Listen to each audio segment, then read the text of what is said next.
오늘 본문의 말씀을 가지고 바리새인과 사두개인의 누룩이라는 제목으로 하나님 말씀 전하도록 하겠습니다.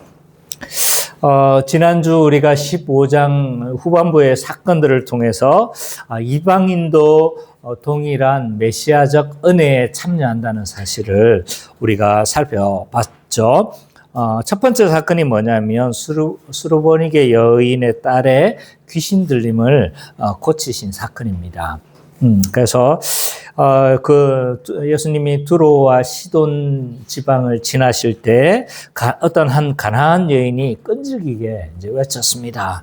다윗의 자손이여라고 외치면서 끈질기게 외쳤죠. 근데 이 여인의 외침은 사실은 일반적으로 할 수 있는 고백은 아닌 거죠. 왜냐하면 유대인이 이런 고백을 해도 굉장히 놀랄 사실이에요. 왜냐하면, 이 예수 그리스도를, 이 언약의 성취자로 이해를 한다는 거거든요. 그러니까 엄청난 고백이었는데 이방인이 이런 고백을 하고 있는 거죠.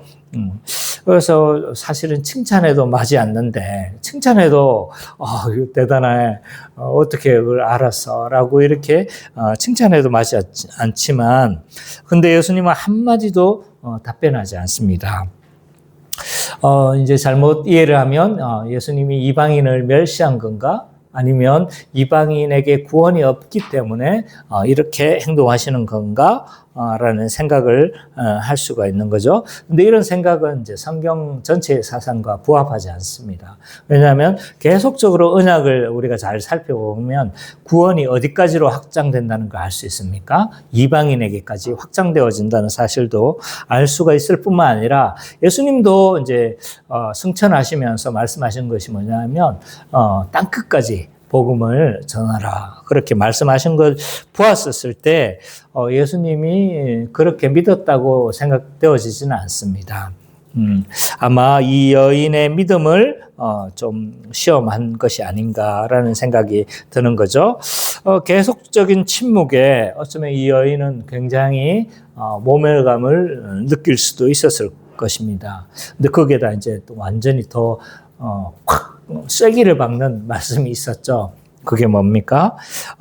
이 자녀의 떡을 취하여 개들에게 던져주는 것이 옳지 못하다라고 말씀하시니까 완전히 지가 뭐라고 하면서 막 돌아설 수도 있었지만 이 여인은 그럼에도 불구하고 철저하게 이 예수 그리스도께서 메시아임을 믿었던 것 같아요. 그래서 대답이 뭐냐면, 주여 올소이다마는 개들도 제 주인의 상에서 떨어지는 부스러기를 먹나이다 라고 고백하면서 예수 그리스도의 그 부스러기 은혜라도 나는 받겠습니다 라고 말하고 있는 거죠.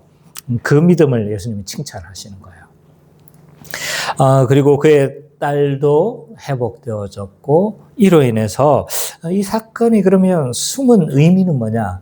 이 사건이 통해서 예수님은 뭘 말씀하시려고 하는 것일까라고 했었을 때 유대인이든 이방인이든 뭐가 중요하다는 거예요.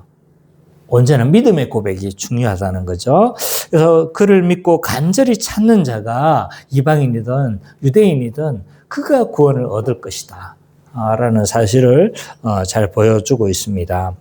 그리고 29절부터 31절은 갈릴리 호숫가에서 이제 많은 병자들을 고치신 사건인데, 갈릴리 호숫가니까 유대인들이 있는 그 지역이 아닐까 생각을 하지만 사실은 그 유대 지방이 아니고 약간 동남쪽입니다. 동남쪽의 지역이었고 데카폴리 그 근처 지방이었는데 이방 지역이거든요.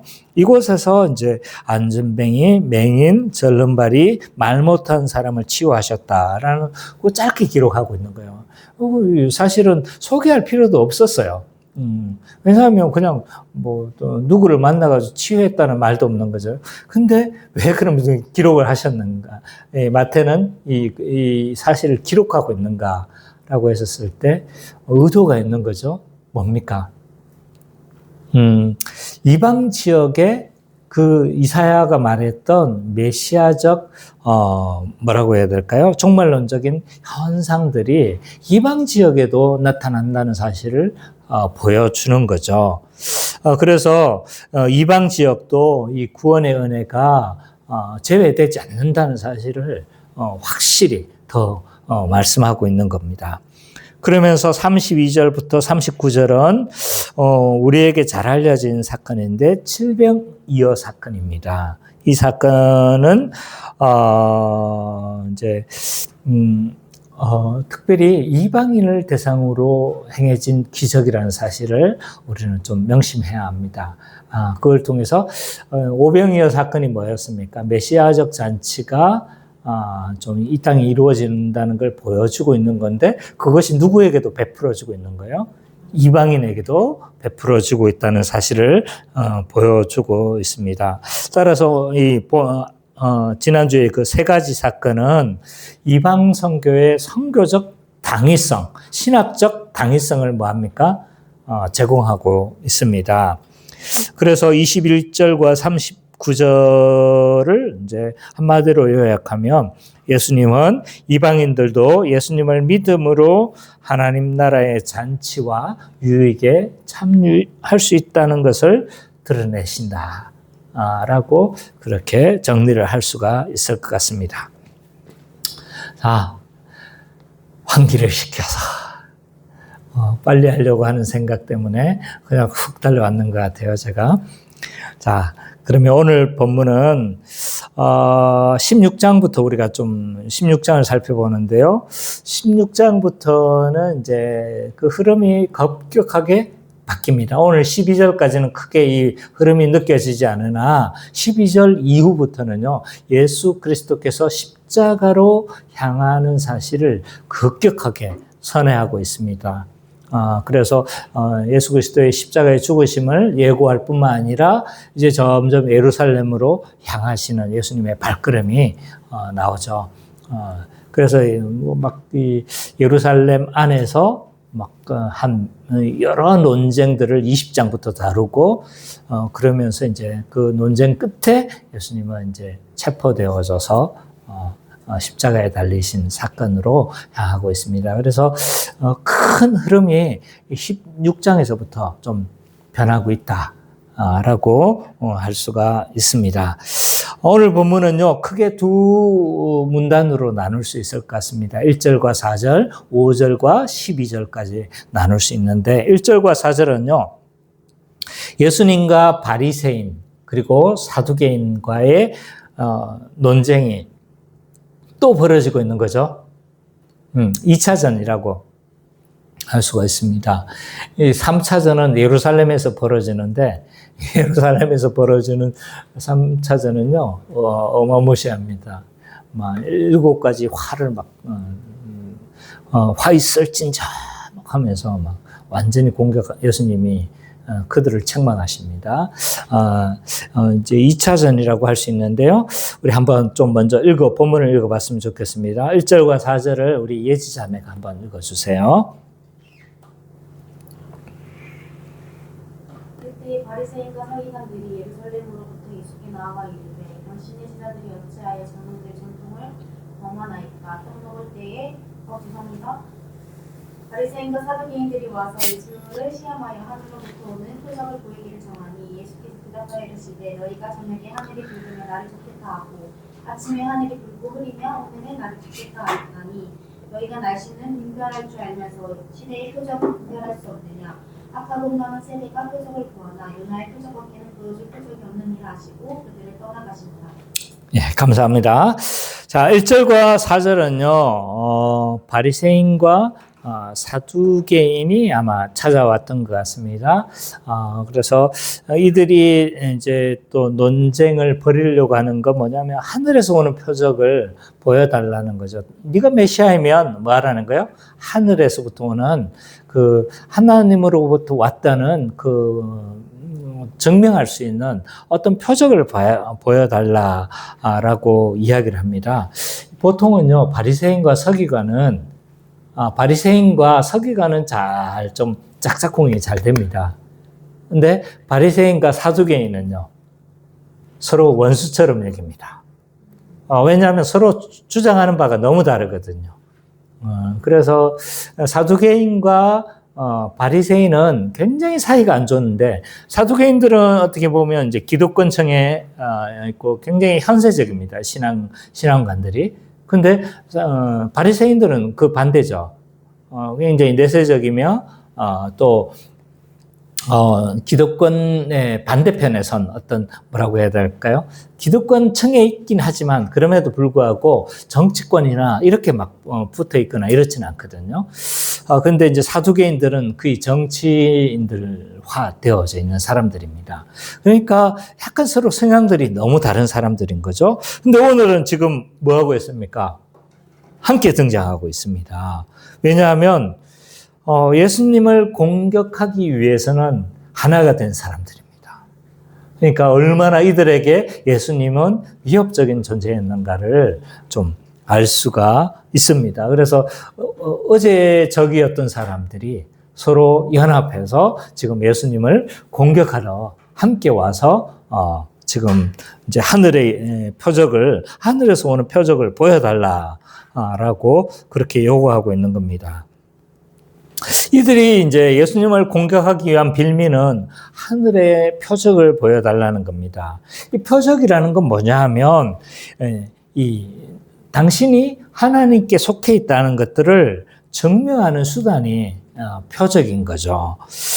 근데 이들이 악한 건 뭐냐면요, 이 표적을 보여달라는 의도가 당신 표적을 보여주면 내가 믿겠어라는 의도가 아닌 거예요.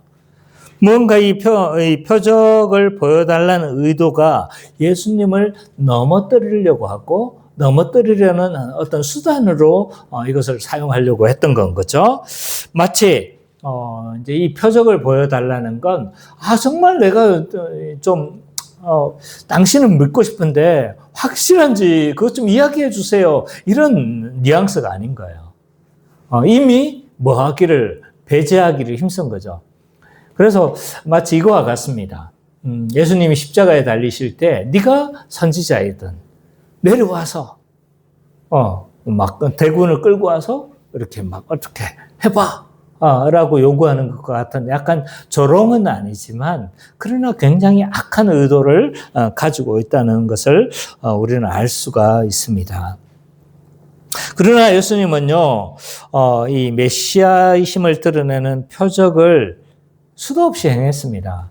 예수님이 그동안 표적을 안 행한 게 아니거든요. 계속적으로 해왔잖아요. 이전만 해도 어떤 했습니까? 칠병이어 사건이 있었죠. 그 이전에는 또 오병이어 사건도 있었고, 하나님 나라가 왔음을 보여주는 수많은 이적들을 보여주셨어요. 그리고 거기에다가 구약에 예수 그리스도께서 언약의 성취자라는 것들을 너무 많이 보여주신 거죠. 베들레헴에서 태어나셨다는 사실이 뭔 거예요?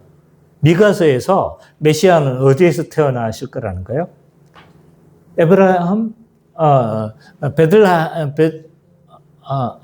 베들레헴 에브라다야라고 하면서 미가서에 보면 이제 메시아는 어디에서 태어날 거라고 이야기를 하고 있냐면 베들레헴에서 태어날 것을 다 경고하고 있었죠. 그래서 이 마태복음, 여러분들이 유심히 보셨는지 모르겠지만 마태복음 전반에 보면 이것은 선지자 누구의 예언을 성취한 거다, 이것은 선지자의 예언을 성취하신 것이다 라고 쭉쭉쭉 이야기를 하고 있었던 거죠. 그러니까 예수님이 메시아라는 사실은요, 너무 많이 보여주셨어요. 못 봤다고 말을 할 수 없는 거예요. 너무나 많이 보여주셨다라고 할 수 있는데, 그럼에도 불구하고 그렇게 표적을 보여주시고 또 보게 하셨음에도 불구하고 이들은 또 다른 표적을 보여달라고 이야기를 하고 있는 겁니다. 또 다른 표적을 보여준들 이들이 믿겠습니까? 그래서 이제 이런 바리새인과 사두개인들에 대해서 예수님은 영적인 어두움을 책망하십니다. 예수님은 뭐라고 말씀하시는 거예요? 너희가 자연 현상은 분간하면서 시대의 표적은 왜 분별하지 못하느냐 라고 책망하십니다. 시대의 표적이 뭘까요? 시대의 표적. 이제 시간의 표적이다 라고 할 수 있는데, 직역하면 시간의 표적입니다. 근데 이 시간이라는 단어가 뭐냐면 카이로스예요. 카이로스. 일반적인 연대기적인 시간이 아닙니다. 어떤 특정한 시점에 이런 시간인 거죠. 잘 이해를 하지 못한 것 같아서 어쨌든 이 특정한 시점이 오고 있는 이 시간인데 너희는 이걸 분간하지 못한다는 거예요. 그러니까 시간의 표적 이러니까 잘 이해가 안 되는 거잖아요. 특정한 어떤 한 시점인데 지금 다가오고 있는데 너희는 그걸 분간하지 못한다는 거예요. 그 특정한 시점이 뭔 거예요? 하나님 나라가 이 땅에 오고 있다는 이 특정한 시점을 그들은 이 찰나를 뭐 하고 있는 거예요? 놓치고 있다는 거예요. 그래서 예수 그리스도를 통해서 드러나는 이 하나님 나라의 전모들을 너희들은 분간하지 못한다. 라고 바리새인과 사두개인들을 지금 책망하고 있는 것이다. 라고 할 수가 있습니다. 그러면서 이들에 대해서 예수님은 악하고 음란한 세대다. 라고 그렇게 평가하십니다. 악한 건 아시겠지만 음란하다는 건 여기서 말하는 이 음란함은 바리새인과 사두개인이 실제로 육체적으로 음란하다는 말은 아닙니다. 여기서 말하는 이 음란은 영적인 음란함입니다. 주로 구약에서 음란하다는 표현은요, 뭐라고 이야기를 해야 될까요? 하나님과 우상 사이를 겸하여 섬기는 상태. 그러니까 하나님도 섬기지만 누구도 섬기는 겁니까? 세상과 우상을 뭐 합니까? 겸하여 섬길 때 음란하다 표현을 합니다. 그래서 한마디로 말하면 이 음란하다는 말은 하나님을 전적으로 신뢰하지 못한다는 거예요. 전적으로 신뢰하지 못하고 있다라고 그렇게 이야기를 하고 있습니다. 그러면서 예수님은 너희들에게 보여줄 수 있는 표적은 요나의 표적밖에 없구나 라고 이야기를 하는 거죠. 이거는 그러면 표적을 보여주시겠다는 말인가? 그 말은 아닙니다. 그 말은 아니고 이들의 요구에 부응하시지는 않는 거죠. 그럼 뭐냐면 요나의 표적은 그럼 뭐냐라고 했었을 때 예수 그리스도의 십자가와 죽음과 부활인 거죠. 왜냐하면 예수님이 직접적으로 요나의 표적이 무엇인지를 해석하고 계세요. 한번 볼까요? 마태복음 12장 39절 41절. 마태복음 12장 39절부터 41절. 한번 같이 읽어보도록 하겠습니다. 예찬 형제가 한번 좀 읽어주세요. 예수께서 대답하여 이르시되 악하고 음란한 세대가 표적을 구하나 선지자 요나의 표적밖에는 보일 표적이 없느니라. 요나가 밤낮 사흘 동안 큰 물고기 뱃속에 있었던 것 같이 인자도 밤낮 사흘 동안 땅속에 있으리라. 심판때에 니느웨 사람들이 일어나 이 세대 사람들을 정죄하리니 이는 그들이 요나의 전도를 듣고 회개하였으니거니와 요나보다 더 큰 이가 여기 있으며. 여기에 보니까 뭔가요? 이 요나의 표적이 뭐라는 걸 알 수가 있습니까? 예수 그리스도께서 십자가에 죽으심과 부활하심에 대한 표적밖에 보여줄 수 없다고 이야기를 하고 있는 거죠. 그것은 예수님이 이후에 행하실 어떤 행적이신 거죠. 그러면서 이 5절부터 12절은 예수님은 바리새인들과 사두개인의 누룩을 뭐하라?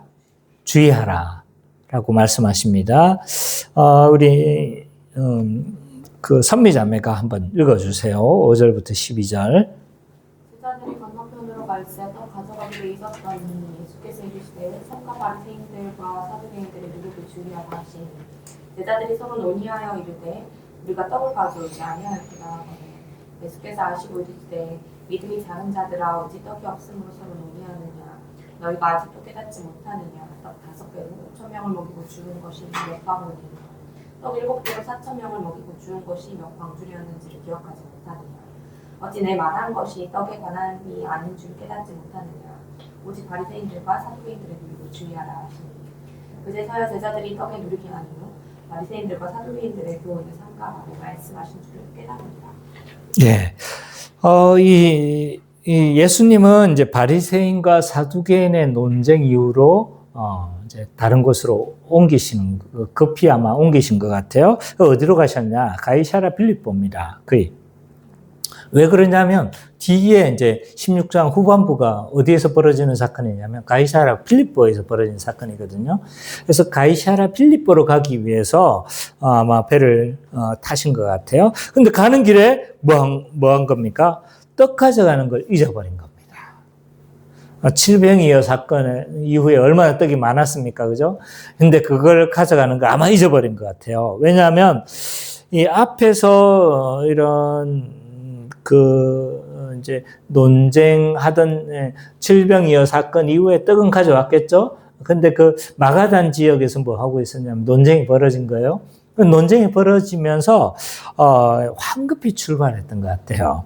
그래서 황급히 출발했고, 그래서 왜 그러면 예수님은 황급하게 출발할 수밖에 없었느냐라고 했었을 때, 이 긴장 상태가 꽤 컸던 것 같아요.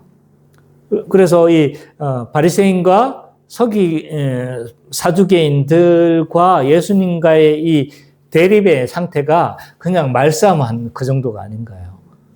굉장히 좀 공격을 하려고 했던 그런 것처럼 보여지는 거죠.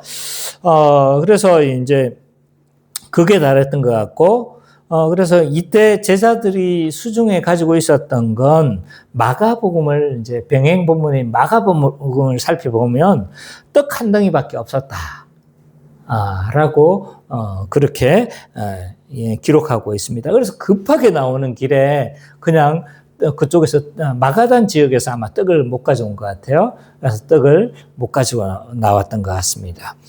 이때 예수님은 이제 떡을 못 가져온 걸 잊어버리고 있었는데, 못 가져왔다는 사실도 모르고 있었던 거죠. 근데 마침 예수님이 지금 뭘 말씀하시는 거예요? 누룩을 주의하라.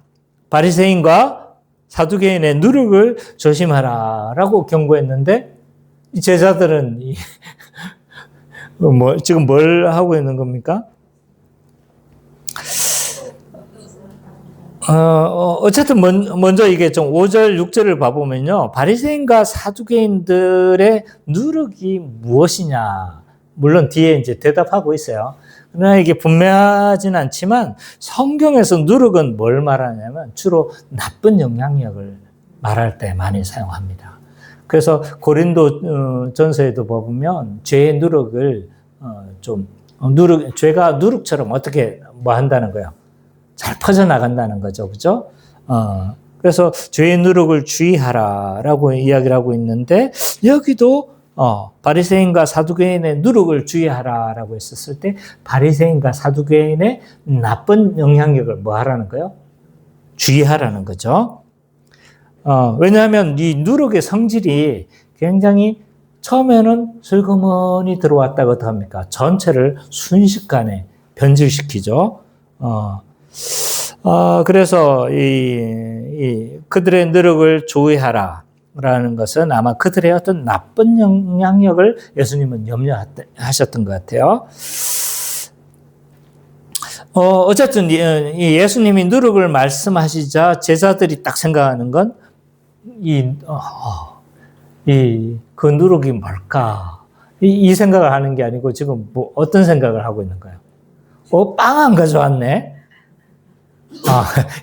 이 정도의 영적 상태인 거예요. 빵 안 가져온 것들을 놓고 굉장히 염려하고 있었습니다.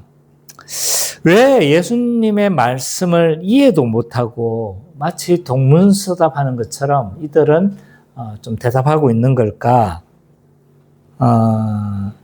아마 제가 보기엔 이런 것 같습니다. 왜냐하면 우리가 어떤 사람의 이야기를 들을 때 뭐 합니까? 자신의 상황과 또는 자신의 사고 안에서 어떤 이 사람이 말을 하지만 이 사람의 말을 자기의 뭘로 해석합니까?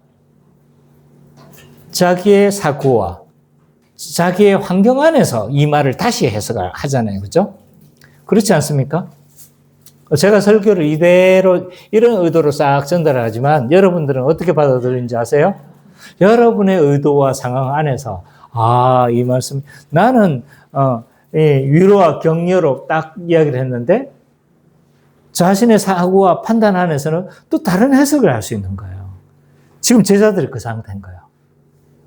제자들이 예수님은 이런 의도에서 이야기를 했지만 제자들은 지금 염려하고 생각하고 있는 게 지금 뭐라는 거예요?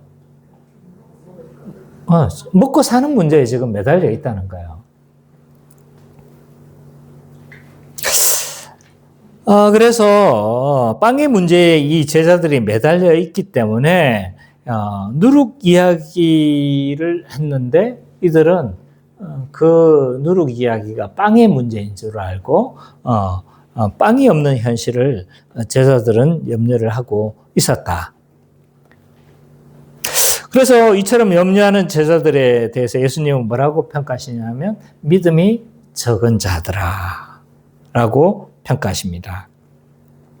제자들은 앞에서 분명히 목격했습니다. 하나님이 다 공급하신다는 사실을 다 목격했어요. 그것도 한 번이 아니에요. 거의 연거푸 2번 뭐 했습니까? 하나님이 공급하신다는 사실을 다 목격을 했죠. 근데 이 사실을 그들은 까맣게 잊어버렸습니다. 제자들의 문제는 뭐냐? 하나님의 구원 역사를 뭐 한 거예요?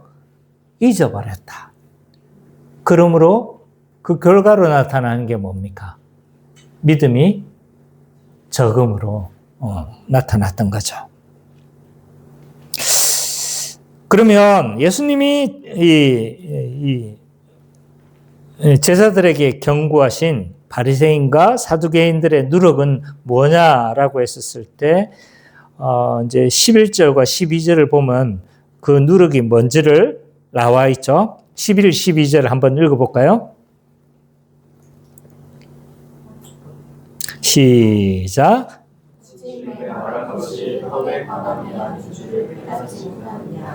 오직 바리새인과 사두개인 누룩을 주의하라 하시니 그제서야 제자들이 떡의 누룩이 아니요 바리새인과 사두개인들의 교훈을 상달하고 말씀하신 줄을 깨달으니라.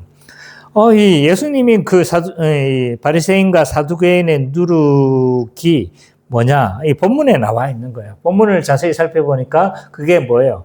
바리새인과 사두개인의 가르침을 뭐 하라는 거예요? 경계하라는 거예요. 근데 좀 어떤 면에서 보면 굉장히 아이러니한 면이 있습니다. 왜냐하면 바리새인과 사두개인의 가르침은요, 좀 알면 알수록 굉장히 서로 반대예요.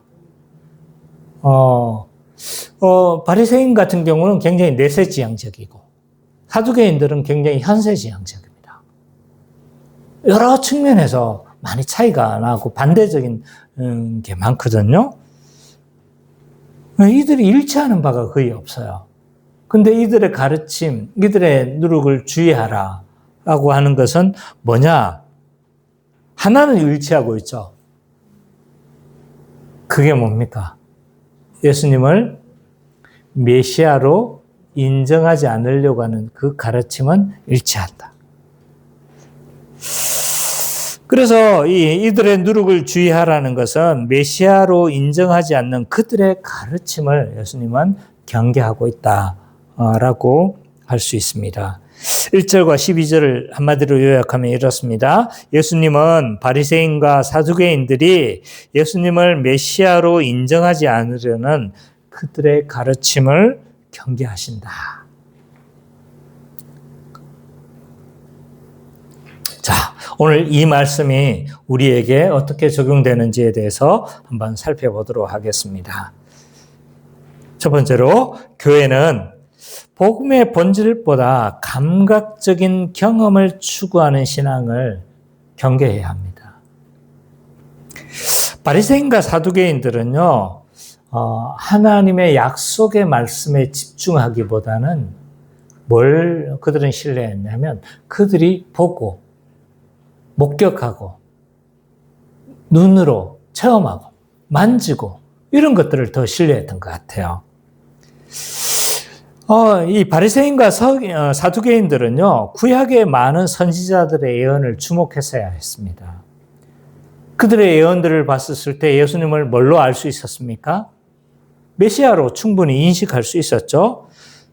그러나 그들은 그렇게 하지 않고 이 사람이 못하는 어떤 신비한 표적, 기적 이런 것들을 통해서 당신이 메시아인 걸 증명해봐라 라고 말씀하고 있죠. 한마디로 그들의 신앙은요, 기록된 성경을 의지하는 신앙이 아니라 자신의 감각과 경험을 의지하는 신앙이었다. 바리새인과 사두개인들의 신앙은 그런 신앙이었던 거죠. 오늘날도 비슷한 풍조가 여전히 전 많다고 생각합니다. 우리가 기록된 약속의 말씀을 신뢰하기보다는 오히려 우리의 감각과 우리의 오감을 충족하는 이런 감각적인 신앙으로 우리는 감각적인 신앙으로 추구하는 경향들이 팽배하다는 것을 우리는 알 수가 있습니다. 구체적으로 어떤 모습으로 나타나는가라고 했었을 때 예배가 감각적이며 카타르시스화되어져 가는 경향을 저는 지적하지 않을 수가 없습니다. 성경이 말하는 예배의 본질은요, 영과 진리로 드려지는 예배입니다. 그래서 말씀으로 드려지는 예배가 예배의 본질이라고 설명을 하고 있는 거죠. 근데 오늘날의 예배적인 경향은 어떤 경향이냐면 예배에서 무엇을 느꼈는가가 중심을 차지합니다. 어떤 경험을 하였는가? 어떤 느낌을 받았는가? 가 예배의 중심을 차지하려고 합니다. 그래서 오늘날의 많은 예배, 특히 큰 교회라고 다 그런 것은 아니겠지만 큰 교회 이런 세련된 예배들을 참가해 보면요, 어떤 예배적인 카타르시스를 경험하기 위한 장치들로 다 보여집니다. 조명, 음악, 모든 것들이 그곳에 포커싱 되어져 있는 거죠. 그래서 잘 디자인된 예화 설교 이런 것들을 통해서 잘 선택된 예화들을 통해서 감동과 심지어는 이런 감동을 줘서 이런 표현이 좀 적절하지는 않다고 생각하지만 울려서 무언가를 받았다고 생각하게 하려고 하는 것 같죠.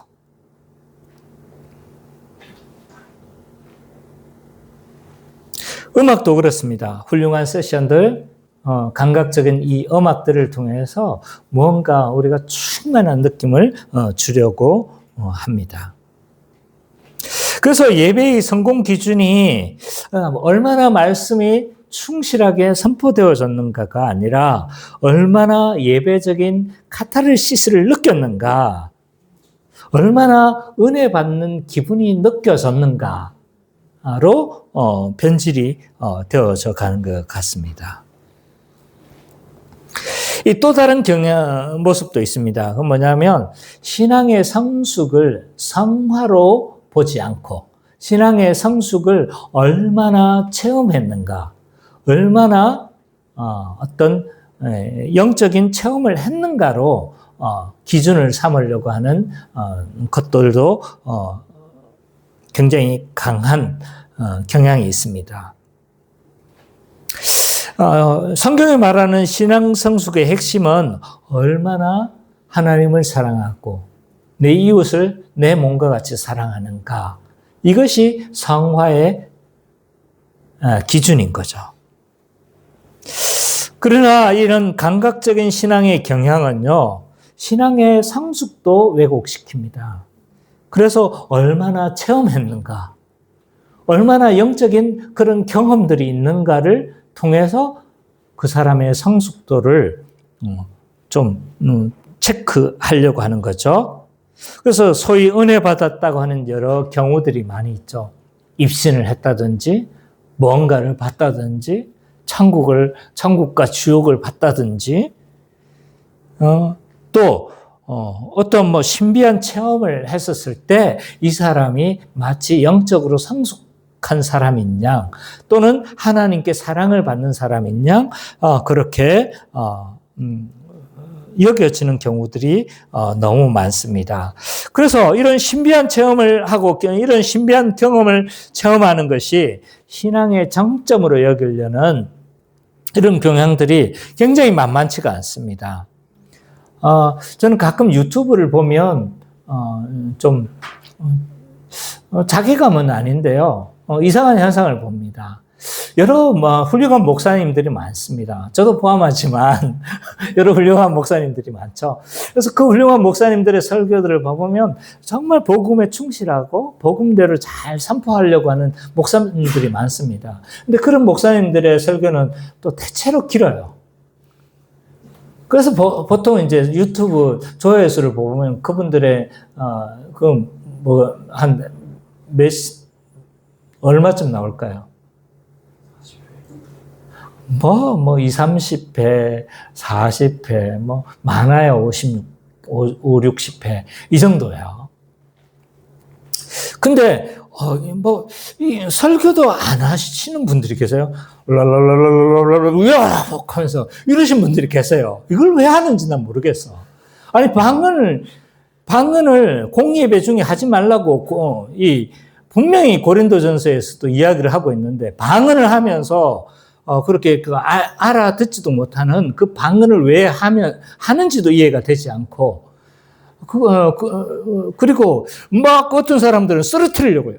으악! 하면서 막, 한번 해볼까요? 제가 그런 성향이 아니어서. 예, 쓰러뜨리려고 하시는 분들이 계세요. 근데 그런 분들의 조회수를 제가 한번 본 적이 있어요. 어느 정도 나온지 아세요? 3,000회. 혜준이.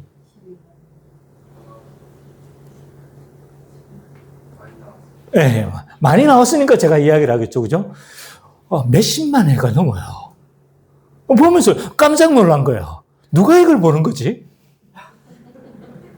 도대체 이 많은 조회수는 누가 보는 거야? 이런 생각이 드는 거죠.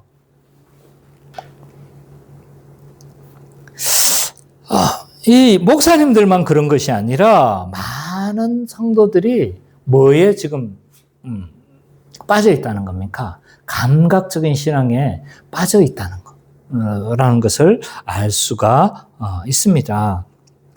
이런 모습은요, 마치 바리새인과 사두개인이 표적을 구하는 신앙이나 오늘날 이런 여러 가지 신비한 경험들을 통해서 무언가 표적을 구하는 신앙이나 별반 다름없는 모습이다 라고 저는 지적을 하고 싶습니다.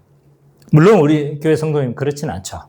그러나 이런 경향들은 많이 있다는 거죠. 이러한 감각적인 신앙은요, 그리고 이런 감각을 중심으로 한 중심으로 삼으려고 하는 이 신앙들은 굉장히 주의할 필요가 있습니다. 왜냐하면 우리는 하나님을 체험할 때 의지적인 요소로 우리는 전인격적으로 체험해야 되는 건 맞습니다. 그럼에도 불구하고 이 감각적인 신앙은요, 굉장히 왜곡될 가능성이 굉장히 많습니다. 겉으로 보여지는 이런 감각을 추구하는 이런 신앙은요, 열심히 있어 보입니다.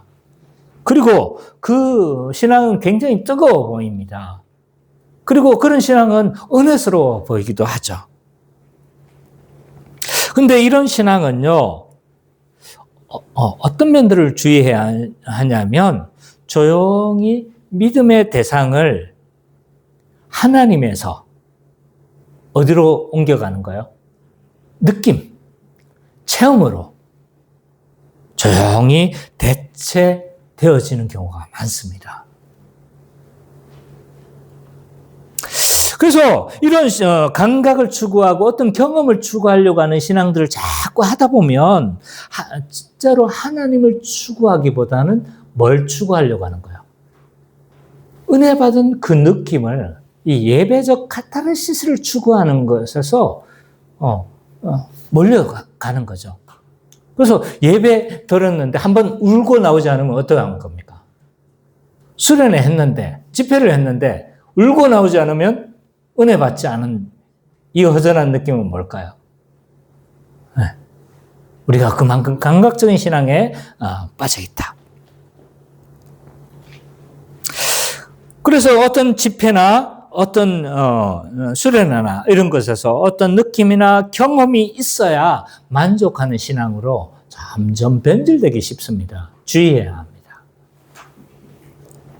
또 이런 신앙을 어떤 면이 주의를 해야 되냐면 더 중요한 신앙의 본질인 성화를 도외시하고 뭘로 더 한 거예요? 이 감각을 추구하는 신앙은 뭐 하기 싫냐? 이 성화에 대해서 관심을 잃어버리기가 굉장히 쉽습니다. 감각적인 신앙은요, 기분을 좋게 해줘요. 그렇지 않습니까? 은혜 받은 느낌 받으면 우리 좋잖아요. 그죠? 그런데 문제는 이 복음은 우리를 결코 많이 기분 좋게 해주진 않아요. 복음이 선포되어졌을 때 우리는 우리 자신이 찢어지는 거예요. 왜냐하면 우리의 본질을 지금 뭐 하고 있는 겁니까? 책망할 때가 많잖아요. 그죠? 책망도 하고, 막 그러니까 복음 앞에서 우리가 막 발가벗겨지는 거예요. 그러니까 결코 기분 좋을 때도 우리가 그 말씀을 통해서 우리가 충만해지기도 하지만 마음이 새로워지기도 하지만 그러나 그 말씀이 나를 또 어떻게 하기도 하는 거예요? 예, 우리를 좀 어떤 면에서 책망하는 부분들도 많기 때문에 우리를 찢기도 하고 우리를 낮추기도 하고 우리를 돌이키도 하기도 하는 거죠. 이 복음은. 그래서 감각적인 신앙을 추구하게 되면 십자가 없는 분위기와 은혜로 대체하기가 굉장히 쉽습니다. 그래서 이 결국은요, 복음 없이도 말씀 없이도 회개 없이도 나는 은혜 받고 있고 나는 잘하고 있다고 생각하기가 굉장히 쉽습니다. 항상 그렇다는 건 아니에요. 주의해야 된다는 거예요.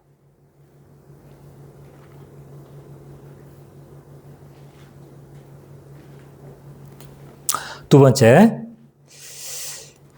교회는 구원의 역사를 날마다 상고하여 교회 안의 누룩을 경계해야 합니다.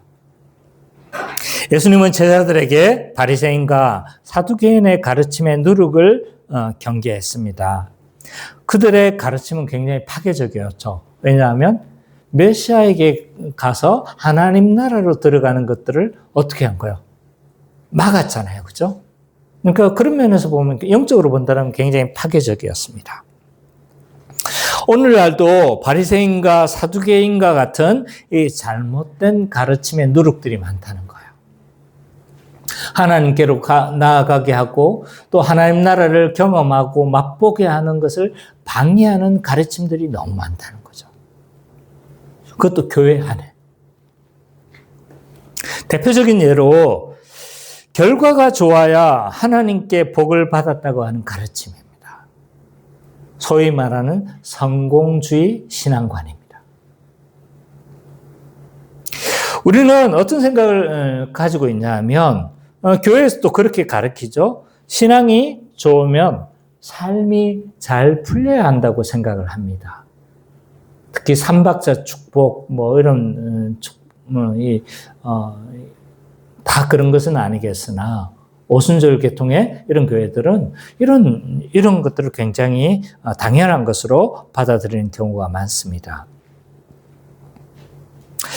그래서 결과가 좋아야 하나님께 복을 받았다고 생각합니다. 그래서 숫자, 규모, 성장이 곧 하나님의 축복의 근거가 되어집니다. 근데 우리는 잘 기억해야 합니다. 성경에는 네 부류의 사람이 있다는 사실을 기억하셨으면 좋겠습니다. 하나는 뭐냐면 하나님께로 복을 받지 않았는데 사람들 보기에도 복을 받지 못한 사람이 있어요. 누가 대표적인 예일까요? 유다 같은 사람이겠죠. 하나님에게도 복을 못 받았잖아요, 그는. 하나님 평가는 그는 태어나지도 않았으면 좋았을 사람이라고 예수님 평가하시죠? 근데 사람들 보기에도 그의 말로는 굉장히 비참했습니다. 자살을 해서 창자가 죽었다라고 그렇게 기록을 하고 있죠. 그러니까 사람이 보기에도 복을 못 받았고 하나님 보시기에도 복을 못 받은 사람의 전형이다, 유다는. 하나님께로 복을 받지는 못했지만 세상적으로는 성공한 사람처럼 보이는 사람들이 있습니다. 누가 있을까요? 사울과 같은 사람이겠죠, 그죠? 사울왕과 같은 사람. 그래서 하나님께로는 하나님을 인정하지 않고 하나님 그를 좋게 평가하지 않지만 그러나 사람들이 보기에는 그의 삶은 굉장히 성공해 보이는 사람들이 많이 있습니다. 오늘날로 치자면 김정일 같은 사람 아니겠습니까? 김정일 죽었구나. 김정은 같은, 그죠? 푸틴 같은 이런 사람들 아니겠습니까? 근데 하나님께도 복을 받았고 사람이 보기에도 복을 받은 사람이 있어요. 누굴까요? 다윗, 다니엘, 요셉 같은 사람이겠죠, 그죠? 이들의 마지막 어떻습니까? 다 총리가 되고 멋있잖아요, 그죠? 하나님께도 복을 받았는데 사람들 보기에도 복을 받은 사람인 거예요. 근데 하나님께 복을 받았지만 사람 보기에는 전혀 복 받아 보이지 않는 사람이 너무 많다는 거예요. 누가 있을까요? 예수님, 또 사도 바울, 장래가 촉망되던 사람이 나중에 막 얼마나 죽다가 고생을 하다가 결국 못 배워 죽었잖아요, 그죠? 열두 제자들이 다 그런 사람들 아니겠습니까, 그죠? 다 그런 사람들이에요, 다.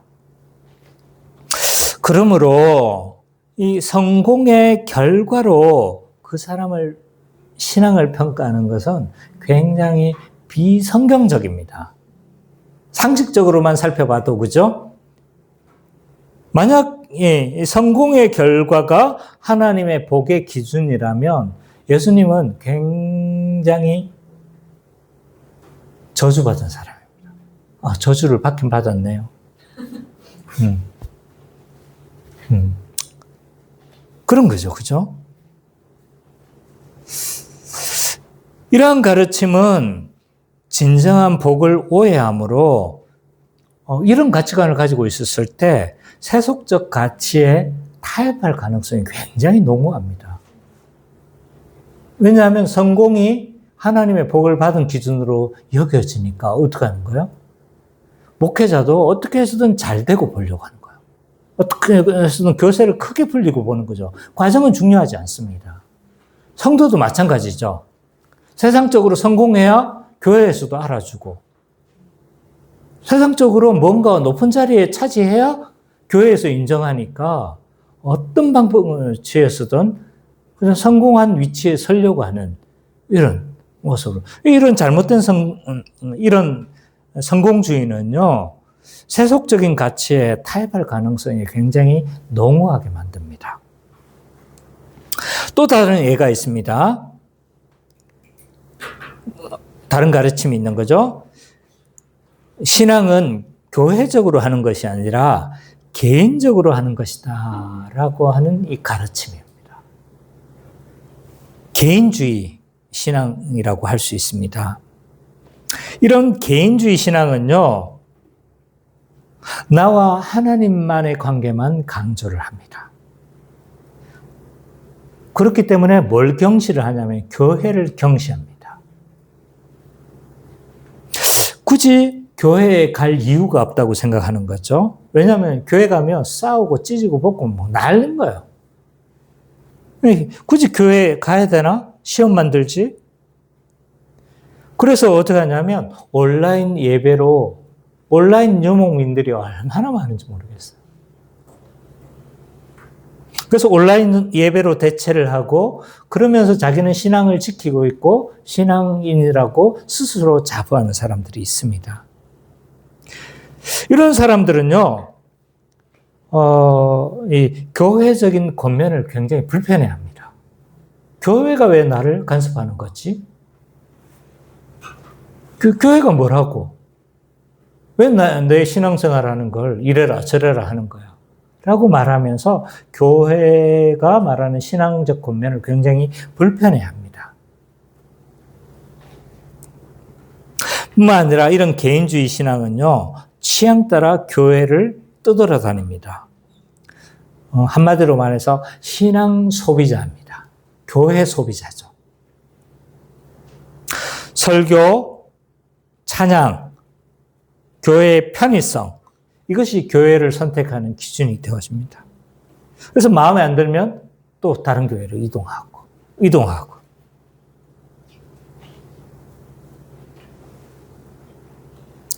또 다른 가르침 하나만 더 예를 들었으면 좋겠습니다. 하나는 신앙이 나에게 도움이 되어야 한다는 가르침입니다. 물론 신앙은 나에게 위로가 되고 나에게 하나님의 그 믿는 그 힘으로 우리가 살아가는 것이긴 하지만 그냥 결과로서 나타나는 것이지 이것 자체가 목적이 되는 경우가 많은 거죠. 찬양은요, 나에게 위로와 격려가 되어야 됩니다. 근데 찬양은 뭡니까? praise, 칭찬하다. 하나님을 찬양하고 하나님을 높이는 것이 찬양의 본질입니다. 근데 우리는 찬양하면서 뭐 한 거예요?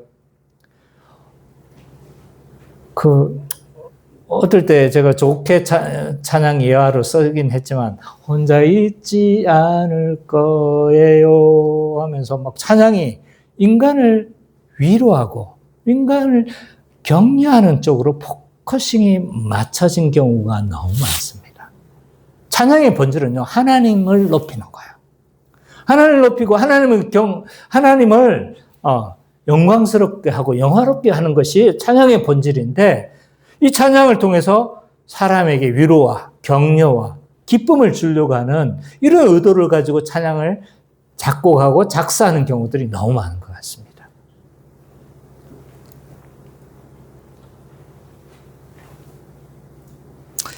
오늘날 찬양의 대부분을 살펴보십시오. 경배송보다 위로송이 주를 이룹니다. 설교도 하나님의 말씀과 뜻을 전달하려고 하는 그런 욕망보다 사람들에게 어떻게 말하면 더 위로와 격려를 줄까에 더 포커싱이 맞춰진 경우도 많은 거죠. 이러한 신앙은요, 하나님 중심의 신앙이 아니라 나를 위한 신앙, 나에게 도움이 되는 신앙, 좀 과격하게 말하면 샤머니즘적인 신앙으로 변질되어져 있는 거죠. 이런 잘못된 가르침의 누룩들을 우리는 경계해야 합니다. 하나님은요, 자신이 일으키신 구원 역사를 기억하고 기념하기를 원하세요. 그래서 날마다 이것을 기억해야 합니다. 제자들은 그들이 왜 이렇게 어리석은 모습으로 변했고, 제자들은 왜 믿음이 적은 자들이라고 평가를 받았습니까? 왜냐하면 뭘 기억하지 못했는가요? 예수 그리스도의 구원의 역사, 모든 것을 공급하시는 하나님의 은혜의 역사를 뭐 해버린 거예요? 까맣게 잊어버린 거죠. 하나님은 날마다 있잖아요. 그 구원의 역사를 일으키시면서 그 구원의 역사를 자신의 백성들이 날마다 되돌아보고 상고하고 기억하기를 원하세요. 그래서 이 애굽에서 장자 재앙을 통해서 이 6월절 구원의 역사가 일어났잖아요. 그 구원이 일어나고 난 이후에 하나님은 6월절과 무교절을 지킴으로 말미암아 이 구원의 역사를 날마다 상고하고 다시 기억하기를 원하셨던 거죠. 예수 그리스도의 십자가의 죽음을 죽으시고 이 죽음과 이 은혜를 날마다 기억하기를 원해서 뭘 하라고 명령하셨습니까? 성찬을 명하셨던 거죠. 하나님의 모든 구원의 역사를 어디에 담겨져 있냐면 성경에 담겨져 있는 거예요.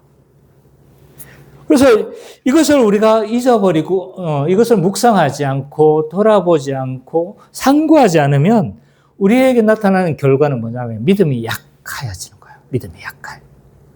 그 구원의 은혜를 날마다 기억하지 못해서 뭘 하냐면 우리가 하나님을 인정하지 않는 것은 아니나 그러나 믿음이 약하여져서 세상의 여러 가지 떡의 문제와 양식의 문제에 휩싸여서 결국은 세상의 파도에 휩쓸리고 마는 것이 우리의 모습이 될 수도 있는 거죠. 그래서 이런 교회 안에 이런 잘못된 누룩과 이런 가르침들을 우리는 벗어나기 위해서 날마다 우리가 해야 될 것은 뭐냐면 은혜를 상기하는 거예요. 은혜를 상기하는 거. 이런 구속의 은혜를 날마다 상기할 때 우리는 거짓된 가르침과 거짓된 세속의 풍파를 극복할 수 있는 비결이 되는 거죠. 마지막 로마서 12장 2절을 읽어보고 우리가 설교를 마치려고 합니다. 로마서 12장 2절 한번 같이 읽어보도록 하겠습니다. 다 찾았죠? 시작. 이 세대를 본받지 말고 오직 마음을 새롭게 함으로 변화를 받아 하나님의 선하시고 무엇인지 분별하도록 하라. 너희가 이 세대를 본받지 않으려면 어떻게 해야 되는 거예요? 오직 마음을 새롭게 하는 것이 필요하다는 거예요. 구속의 은혜를 날마다 상기하고 살펴보면서 말씀을 들으면서 DBS를 하면서 계속적으로 우리의 구원의 은혜를 돌아보고 상기할 때 우리가 마음이 새롭게 되어지는 것이고 믿음이 더욱 견고해져서 믿음대로 우리가 죄를 짓지 않고 하나님의 뜻대로 살아가는 비결이 여기에 있다는 것을 우리는 알 수가 있습니다. 이처럼 오늘날 바리새인의 누룩과 같은 이 거짓된 가르침을 구속의 은혜를 상기함으로 말미암아 극복하여 이겨내는 우리 기쁨의 교회 모든 성도님 되시기를 간절히 축원합니다.